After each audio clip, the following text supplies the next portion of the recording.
Hey, what's up? It's Marissa. So I just wanted to come on here and share my experience with how I got sober through jail and prison.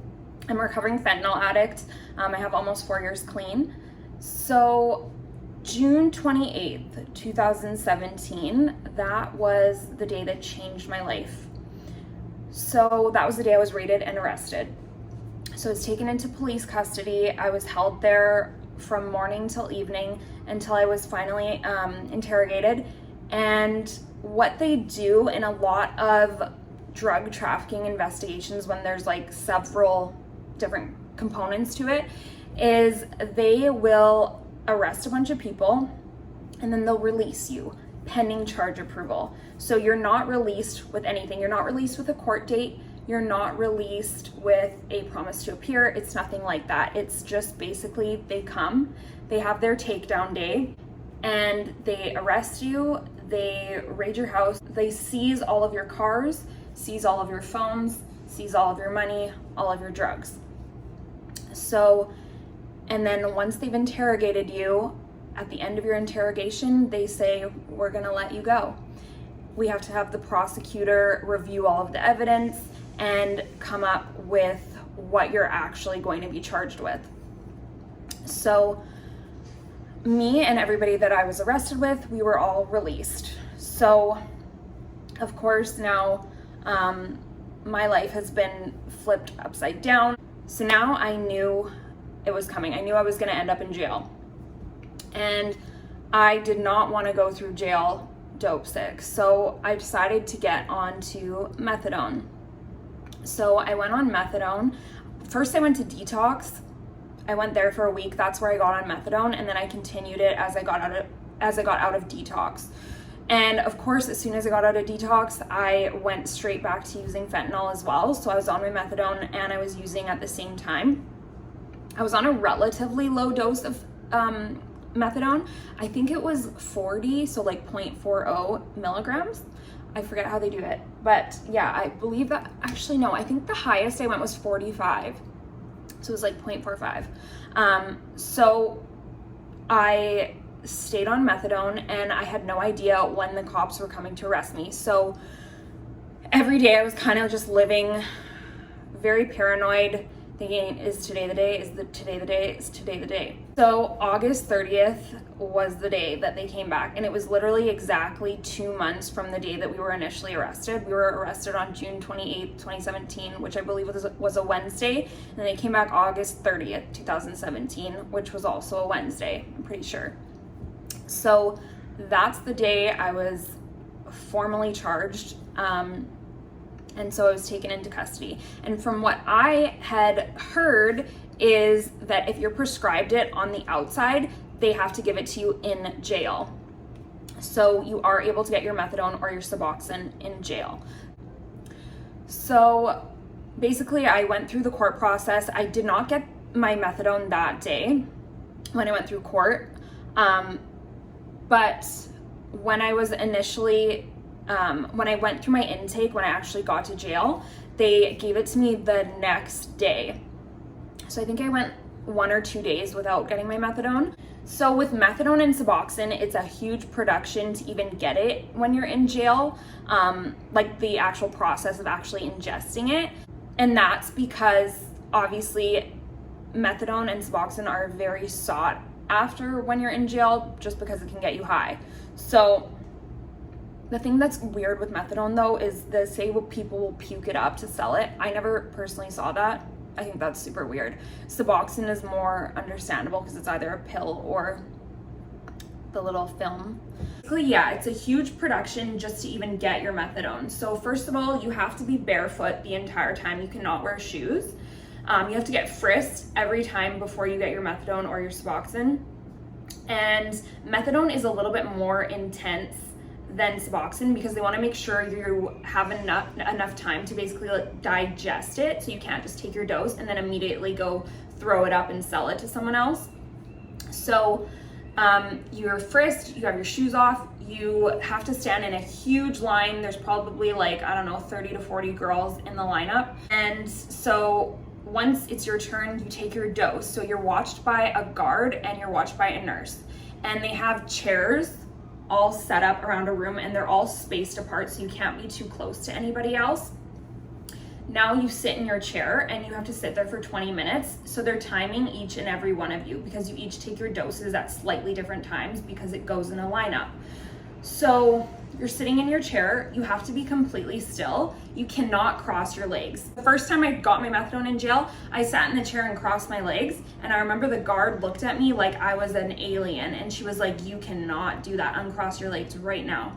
So you can't cross your legs, you have to be just sat perfectly normal. Can't cross your legs, nothing like that.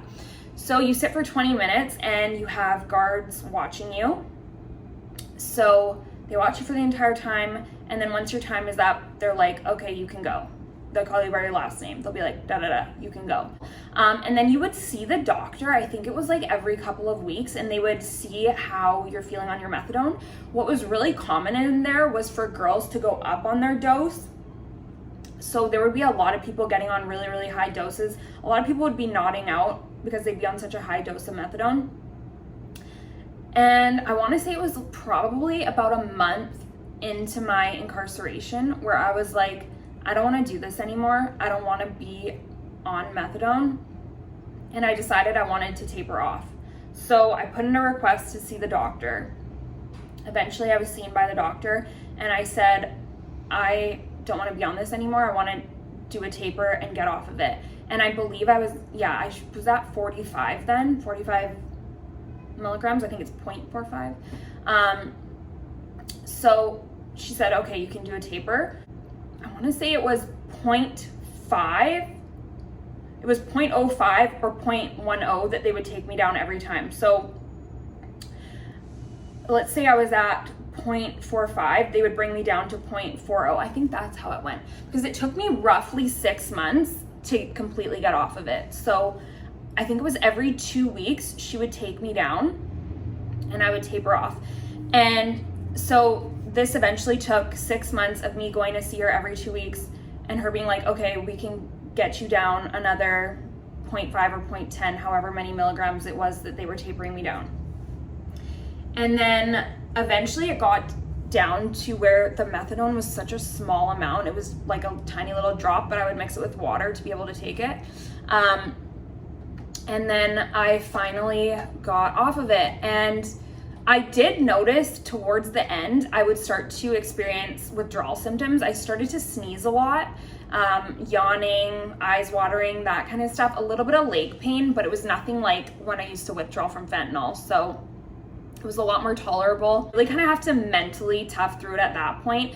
Of course, it's not as severe as going through cold turkey opiate withdrawals, because that's absolutely awful. For me, it was really just a decision of I really didn't want to be physically dependent on a substance anymore.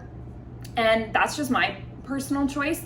Methadone, Suboxone, that saves a lot of people. But for me personally, I just didn't want to be on any sort of substance. And I really just kind of wanted to reset myself. I won't say it was easy, it's definitely not. It's a very long, extensive process. And it took 6 months for me to get down from a 45 to eventually not taking anything. So it is a process that definitely takes time. And I did notice I didn't feel completely okay for a while after either. I noticed for months and months and months after, I would be sneezing, and it would be all throughout the day that I would be sneezing, and it would be like multiple sneezes, which is a really common symptom when you're withdrawing from opiates, is to sneeze. After that, it kind of just really became a mental thing for me as far as my sobriety went. So for me, the obsession to use drugs is always at the back of my head, but now I'm able to understand where that leads to, how how it leads to physical dependency, destroys my life, leads me to jail. And one of the main things that helped me in jail, because when you're in jail, illegal street drugs are a little bit less common, at least where I was, at least the facilities that I was in. But prescription drugs, it's rampant. So you can get and buy prescription drugs. So that's something that's really rampant there. And it's easy just to fall into that and to say, fuck this, and just start using. That's the easy choice. But I just had to decide that I didn't want to be selfish anymore. I'd been selfish for so long. I wanted to be accountable for my actions, and I wanted to respect myself to never put myself back in the situation that I put myself in. So I just had to put all of that into positive things. One thing that really helped me so much through my whole incarceration was working out. I would take all of my anxiety and all of my anger and I would put it into my workout, and I would just literally work it out of me. And that is something that really, really, really helped. And that helped balance out, what's going on in my brain, because the drug obsession, that for me, it doesn't go away. It's always in the back of my mind. It's always there. But I know what it leads to if I decide I'm gonna start using. Ultimately, I had to make this decision for myself, and that's what I wanted. I just wanted to reset myself. I wanted to be leveled back. So yeah, thanks for watching. You can follow me on TikTok, follow me on Instagram. I'll link it down below. Thank you so much. Bye.